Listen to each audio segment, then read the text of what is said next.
Hey, it's Ed here, and welcome to Lessons from My Mentor. Almost everything I do, I learn from other people. They just pour it into me, so I must pour it back out. And I learned so much from my mentors. I know if you listen to episode one, I've had a formal mentor every other year, my entire life, as adult life for sure. So I am just pouring back out to you what got poured into me. And this week, the big theme really that came across to me was speaking, right? I ended up doing like 5 or 6 talks this week and all over the world. And it was a lot of fun.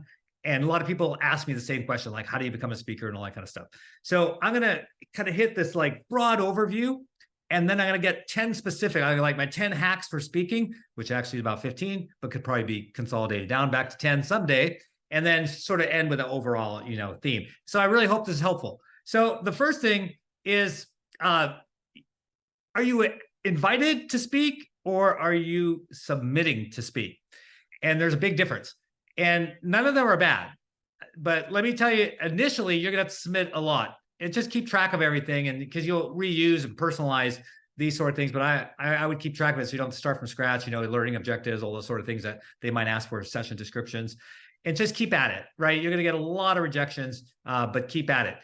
And so the other one's to be invited. That's great. Like if they're inviting you because you're a known quantity, that's awesome. So thankfully, over time, I'm sort of at that stage where I get invited a lot, and because I'm known, and we're going to talk about exactly how to become known and be effective as a speaker. So that's really key. But most people, and I'm not going to name the conferences because I don't want anyone to feel bad, and I know the people that run the conferences and those sort of things. Most people that are invited because of title and their organization. They don't necessarily speak well. They don't necessarily have a lot of depth. A lot of times they do, but not every time. But it's about really getting them because of their name and their brand of the organization. And so you'll apply because I'll always ask for submitters, but really 90% of it, you just look at who's speaking. 90% of them are indeed chosen. They're not submitting. Trust me, these people are not taking the time to submit. They are being chosen and invited. So don't get any false pretenses about this. The other thing is, a lot of times when you're invited, it's by organizations, I call them puppy mills. So these puppy mill organizations that what they do, and there's no secret, and I'm not saying anything bad about them because they still add value, and I've been part of them, is they do only panels. So you'll see the panels of superstars, right? They'll have their cartoonish faces and stuff. It's like, look at these superstars that we have. Well, they're in and out. Okay, so there's two things that you need to know. Typically, they are in and out. They are not coming to stay at a conference and really learn for 3 or 4 days and just hang out with each other. No. They are in and out. Sometimes same day, sometimes one night, maybe. So in and out. And what the conference organizers do is they invite all these celebrities and they'll get 200. So instead of 20 really good speakers who submitted to be there and are, authentic and give good stuff, they just 200 high profile people. They say yes. Then they go to the vendors and the vendors are like, wow, I want to hang out with those 200 people. When could I ever get an audience with those 200 people? They pay big money and bam, they show up disappointed, right? Because they didn't get any time with those people. Maybe they go a little bit early to the session, maybe say hi, shake a hand, afterwards stand in line, say hello, what a great talk, and hand them their card. Sometimes it's a little bit more than that, but I'm telling you, I'm being very general here. Of course, there's many fine exceptions, but make no mistake, that's how the majority of these things are run. Okay, and then the other thing I want to say is I share all of this out of as much humility as I know that I have. So some people may say he's got no humility. I don't know if that's true. Gosh, I hope that's not true. But I'm just telling you this to give you some confidence in what I'm about to share. So I've been a highly, highly rated speaker, and I'm going to share with you the exact techniques or hacks on how to get there and achieve that. And it's not easy. There's nothing simple. So if you're hoping for that, go to some other video you'll find on YouTube. The other thing is that I share this out of experience. I don't share this out of academia, because there's some consultants, how to be a great speaker. And they're like consultants on speaking, but they've never really like gone through the gauntlet themselves. So it's like, take it for what it's worth. And then the other thing is I sort of grew up in this. So it's not like I had a great title suddenly and great organization. And people said, oh, I want that person because they have a great. No. I came up through the ranks, through the tough way. And then ultimately, though, it really is based on what have you done. So a lot of people are out there trying to speak or ask me, how can I be a speaker like you? But they haven't done much. And I'm talking about years and years and years and years and years. So that's why I always tell people, like when I mentor them and what my mentors told me at a very young age is like, put out content, put out yourself, be transparent, be visible, put it out there, learn as much as you can, pour it back out. You hear me say that all the time. And that's where I learned it from. And it's the same thing with speaking. So I can go super, super deep, not on all topics, that's for sure. But on the ones that I'm good at, I can go so, so deep.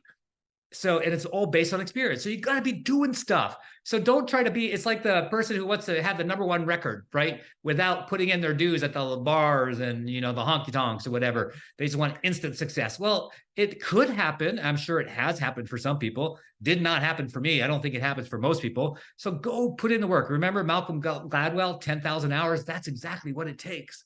All right. So with all that preamble out of the way, and I talked about submission versus being invited. The next thing is, yeah, when it comes to selection, keep at it, sort of hit this already, keep at it, don't be discouraged. And as you get, you know, become discouraged or don't make one talk, don't worry, next year there's more talks coming up. It's just work on your craft, work on how you speak, work on your presentation.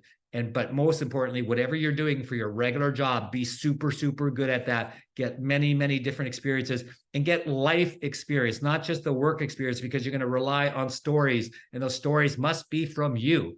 And you only get those when you live a full life. All right. So now I also hit expertise.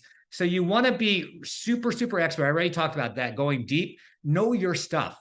Do not use AI to try to produce some content and then not know your stuff. I had a huge challenge this past week. I was asked to speak for the first time, which I hope of many times, to life sciences. So I'm trying to actually learn more about payer community, life sciences community, so that I understand all of healthcare. And so I was invited to speak to the executive team of this huge life sciences company. And it's like, OMG, I know very little about life sciences.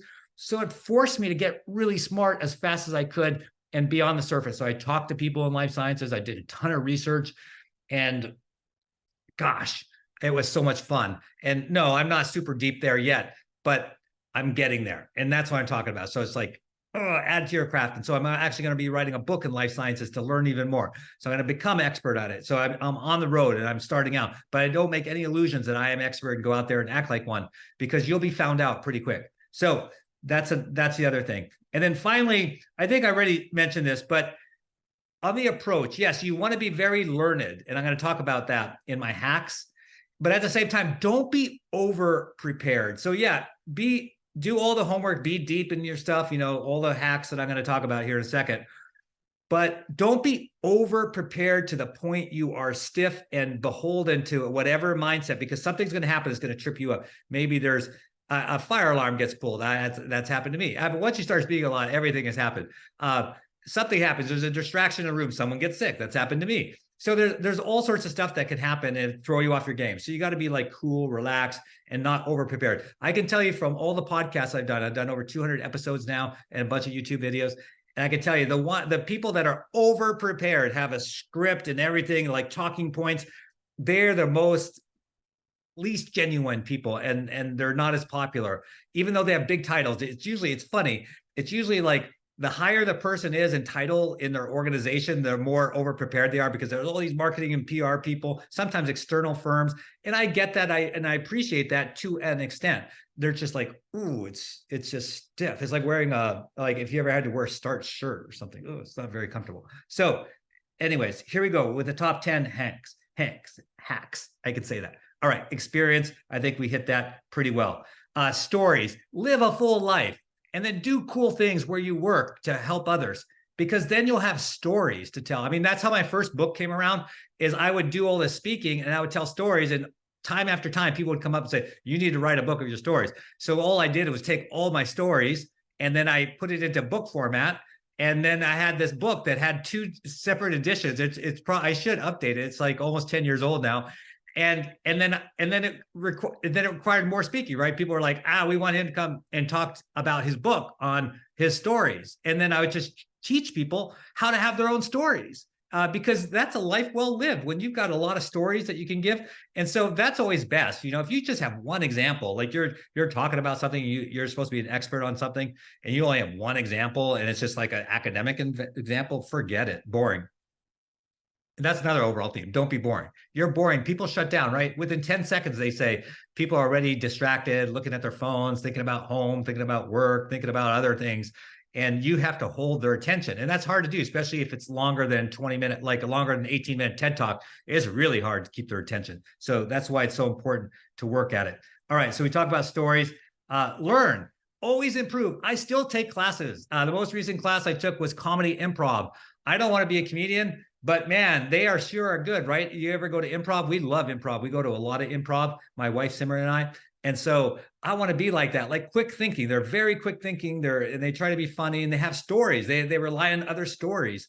And so I've learned so much taking improv. I've taken Dale Carnegie classes twice. I sent my kids, I sent my wife, I sent all the managers and directors when I was at Texas Health, 200 people or something, because it was so changing and helped you with speaking. And then what else did I do? Oh, Bagel Masters, which was my version of Toastmasters.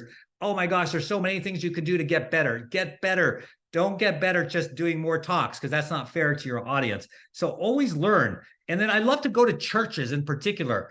And I learned so much from my friends' churches. And if you don't go to church, go to YouTube and look up MLK and other speakers, and look at diverse speakers and learn, how they work on the intonation of what they talk. And they might get really silent, and then they get really loud, and they get very animated. And it's a physical thing too, just like comedy. If you look at the best comedians, they're not the ones that just sit there and like, da, da, da, da. They're kind of doing physical comedy, meaning they're moving around and stuff. So that's really important. Okay, slides. Don't use slides. Okay, if you have to, just use a few slides. I use a few slides. I haven't done too many talks without slides. My favorite talks, I think the ones that resonate the best, I'll probably have 10 or fewer slides, and there are pictures with maybe one word on it. Like it might be tango dancers, and the word says passion. And I'm talking about, hey, you got to have passion. You got to have energy, whatever it might be. Do not, and I violate this sometimes. But do not have these slides with thousands of stuff on it and images and that you can't understand. And then people become, if they're still paying attention, they're focused on reading it all, and then you're focused on reading it all and trying to explain it all. Boring. So use very few slides, whatever slides you have. There's masters out there that tell you about this stuff, 5 points, 5 words, no longer than 5 words, that's kind of stuff. That's totally valid if you're going to have words and stuff like that. So try not to use them, or use them very, very sparingly. Notes. Never have notes, because what happens? You're like this, or like right now, I'm trying to make sure I get all 10 hacks. So I'm looking over to the side of my notes. I would never do that in a talk, but they'll have their notes. They'll be, I missed that. Oh, I got to come back. It's so obvious when they're using notes. I've recently been doing the innovation talk again, using examples from the book. And so I'm going back to my book quite a bit to just pull out, depends on the audience. I'll pull out different examples of great things that other people are doing. So that's time I do violate that. But by and large, like the main content, no way. And get rid of notes. It's liberating. I did that, 15 years ago. Oh, it's so liberating not to have notes. You should have rehearsed so much that you have everything memorized. And again, you're so deep that even if you get the main two stories you want to tell, or 2 points, you're so deep, you go to number 3, 4, and 5. I do that all the time. I'm like, oh yeah, I did. I feel like I did a pretty good talk there, except yeah, I missed that point number 1, but I did get it back with points 2 and 3. So that's why, again, depth is so important, and rehearsing. So the night before, everyone's out drinking or whatever, I'm going back early. I'm going to my hotel room, and I go through that thing multiple times. I literally go through the entire slide, the presentation, multiple times till I've nailed it. And in the morning, I do the same thing. That's why I don't like to take meetings before a presentation or a night before, go out and do too much stuff. Is I just go out and let other people go out, and I just rehearse. So super, super important to rehearse. You know what? I just forgot one thing, and I wanted to go back to the beginning. I was trying to establish my credibility for those who don't know me or might think, oh, this person's really arrogant. But in all those talks I did last week, I mentioned the life sciences one being brand new, and I did many other ones. A couple of them were global. And in one of them, or 2 of them, I was the highest rated. And so, and in one of them in particular, it was a global conference. It was across industries with some heavy hitters. I mean, huge companies. So I was fortunate. I was the opening keynote, which probably helped me in my ratings. But at the end of the 3 days, because they provide that feedback to you, you know, I think they gave it to me in a percent. I think it was 93 or something percent, which was by far the highest of all the speakers. And then when I've spoken for Chime before many times, I've gotten perfect scores. And again, I do not share this out of arrogance. I'm really sharing this to tell you this works. All right. So that's my point, because I make mistakes. All right. So for those of you like think, oh, you know, this guy is just full of himself. I may be, but what I'm teaching you really works and it really has an impact. All right. So energy. Okay. So you've got to move around. And when I rehearse, I move around in my hotel room. You have to move. Usually you're on a stage, take the stage. If there's no stage and it's more intimate, like you're on the floor, take the floor, go up and down the aisle. If you can, do whatever you can. Always have a lapel mic, never hold a mic, never stand behind a lectern. The only time I ever did, well, I'm sure I did it more than this, but I remember when I was in grad student, I had, I was scared, I was nervous, and I ran across campus to get in time for my class. And I got to the bathroom, I splashed a bunch of water on me. I had white pants on because it was not yet September. Actually, I think I did violate a rule. It was like September 3rd. And then I looked down and it's like all the water got all over my crotch area. I was really embarrassed. So back then we used to have overhead projectors. You know, you put these foils on it. That shows you, you know, that was a long time ago. That was back in the late 80s, early 90s. And so I just stood behind this projector because I had this fan. I was like hoping the fan could like dry me out pretty quick so I could ultimately get out from behind the projector. It was really awkward. But that's what it's like when you're up there behind a lectern. And then people think you've created a barrier. So what I'm talking about, like with all these hacks, is how to connect with the audience. And you don't want a barrier. That's why you take the whole stage, connect with the left side of the room, the right side of the room, the back of the room with your eye contact, the front of the room with your eye contact, and your body all the time, like engaging, and it shows energy. And then people pay attention because you're moving. You just sit there, blah, blah, blah, blah, blah, blah, blah. And then people get on their phones and they're like, or leave. So it's easy to do, just move. So that's funny. I already talked about voice intonation, you know, go up sometimes you go down. And if you get emotional, it's okay. You know, you can have pauses. And so every once in a while, I tell some stories, depending on the particular talk, that still get me, you know, stories about my kids or about, you know, some near-death experiences. They still touch me, or the amazing things my teams did. I still get touched. And so I sometimes just pause. And you get comfortable with the pause. All right. Your audience will appreciate it. They won't be mad at you or anything. So again, engage by sometimes asking questions. Again, it depends on the size of the crowd and all that kind of stuff, but you can ask questions like, how many of you have ever dealt with this? How many of you have dealt with that? How many of you, you know, have ever had cancer? How many of you know someone I did a talk this week, one of my talks with Chris Ross, talking about our forthcoming book on patient experience. And, you know, that's what Chris did very masterfully. He's like, how many of you had cancer? You know, half the room, I don't know, a third of the room. And then when he said, you know, how many of you have a loved one infected by cancer? 100%. So you got to engage. And so you do that throughout the time. And I think it's very effective. All right. Eye contact. I mentioned that already.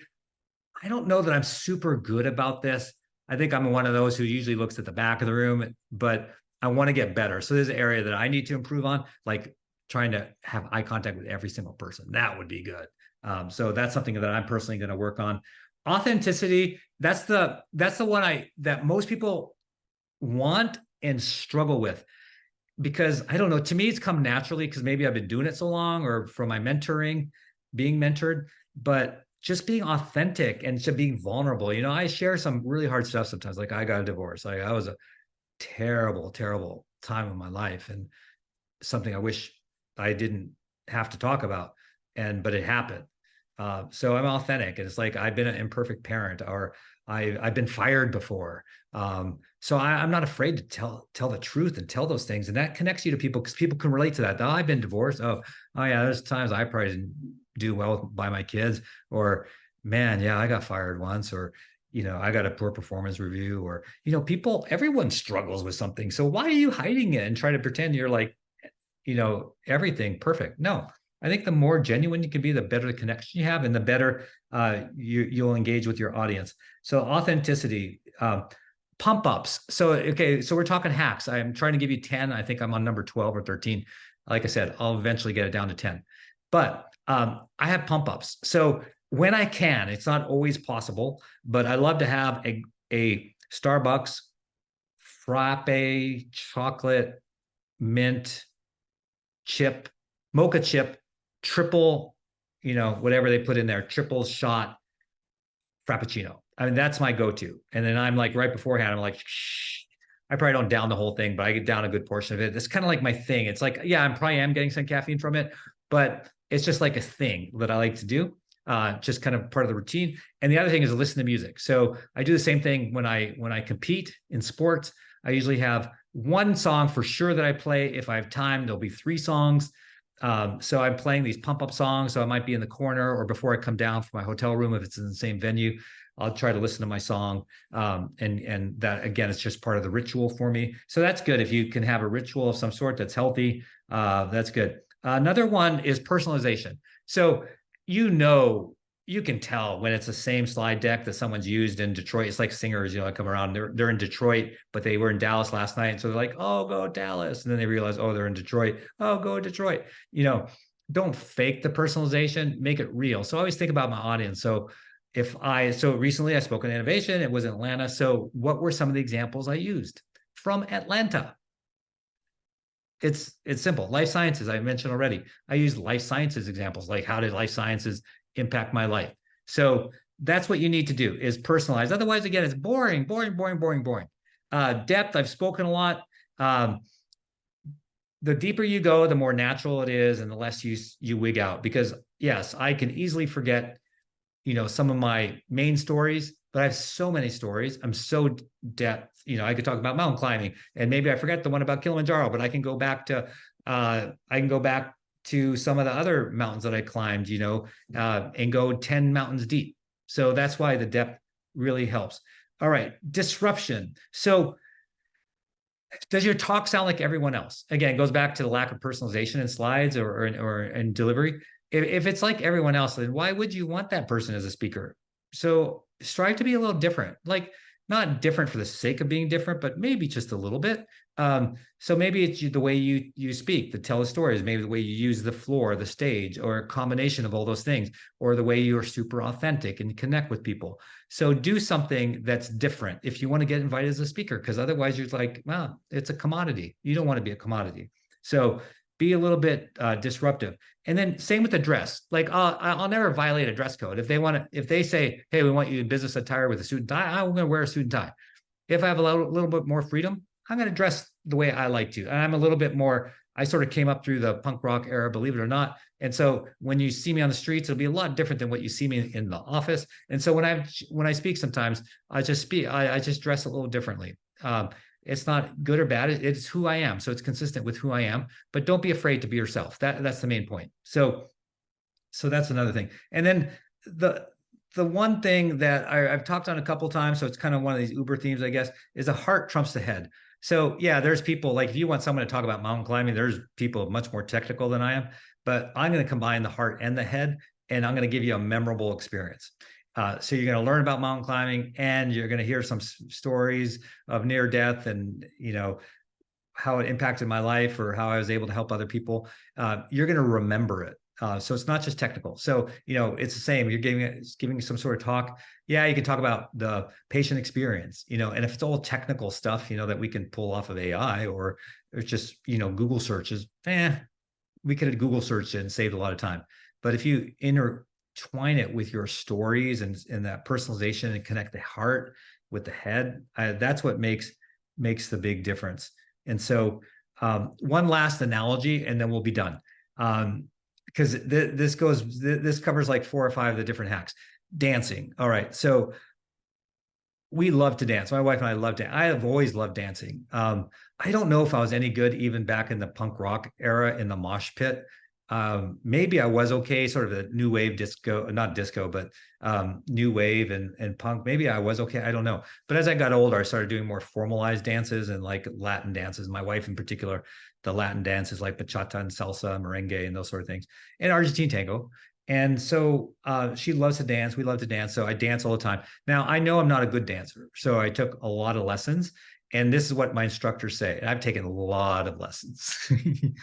It's kind of this way with swimming too. They're like, Ed, technically, he's pretty good. Like you tell me, you show me some new moves and I will replicate those moves, but I don't have musicality, which is a nice way of saying I don't have rhythm, I don't have style. And I know it. Fortunately, my wife's so good and she has a certain look and style about her that no one's really paying attention to me anyways. So I just stand there for the most part and then let her do the work. But I know that, so I know my shortcomings. So I do whatever I can to sort of bridge that gap. And when you're unauthentic, you're kind of like me when I'm dancing. You're getting the moves right, and you're not missing the step, but it looks funny. And so I think for most speakers, it kind of looks funny. It's boring, stiff, unimaginative. And all you have to do, like I gave almost 15 hacks, all you have to do is probably get good at 3 or 4 of them, and it'll be a completely new experience. And then you'll get invited back and you'll get new invites. And that's how you really do it. But you got to work on the content long term, and then the rest will happen. One last thought on the rehearsal. It reminded me last summer, one of our kids, our youngest son, is a country music producer, and he was working on this one song, one line of this one song over and over and over again. So he created a studio in our house. His main studio is in Nashville, but he was here for a while.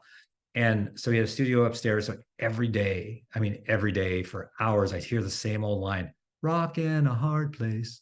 That just rock in a hard place. 5 words, rock in a hard, over and over. I mean, for weeks at a time. I was like, man, Austin, what the heck? Because we'd be blaring through the house. And he was perfecting his craft. And it was 3 weeks later, we were at Dallas Cowboys AT&T Stadium, and one of his main artists was there, Bailey Zimmerman. And first song, this was 3 weeks later after that was produced, Rock in a Hard Place, everyone was singing it. Everyone in the audience, Bailey stopped singing, did this with the microphone, and everyone was singing the chorus. And I was like, oh, okay, I get it. That's why Austin did that. That's why he spent hundreds of hours just on that one line that was the main title for the song. And it's the same way with speaking. So know your stuff, be good at your craft, be good at your musicianship and your lyrics and production and all that kind of stuff. And then it'll happen. It'll work. So thanks for tuning in. Hope that was helpful. It really comes from my heart. It really not out of arrogance. I just want everyone to be a better speaker, and trying to teach you the things that I learned. And also that way, when I watch you, I won't be bored either. Just say what it's like. All right. See ya.